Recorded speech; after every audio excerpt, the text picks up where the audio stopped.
Tafliad wedi chymryd yn sydyn, camgymeriad gan Phillips, mae gan Fawcett, yn eithaf ni ôl, Sisay! O, cyfle gwych i Sisay i rwydo i gôl gynta.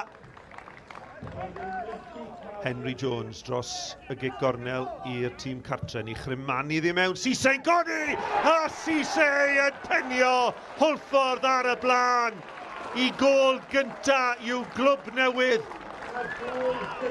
Sisay ceisio newid cyfeiriad y chwarae yn rhedeg. O, mae Ben Nash wedi taflu hynna'n mewn i'r dacl ac mae'n gerdyn coch amlwg. Hugh Jones, dim amheuaeth ganddo fe, oedd Ben Nash allan o reolaeth yn taflu hynna'n mewn i'r dacl. Mar a hi mewn at y postyn agosa, a Fflint oedd yna gynta ar Jack Kenny oedd agosa ati.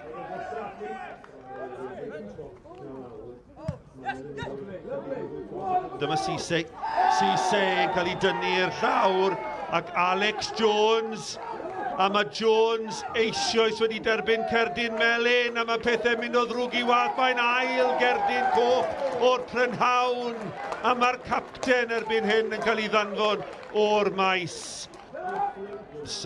Williams wedi parhau a'i rediad, 3 yn disgwyl y croesiad, Danny Williams yn croesi a Sisay yn gorffen i ail o'r gêm, a dyna'r pwyntiau i Hwlffordd. Hwlffordd 2, 9-1 y Fflint dim.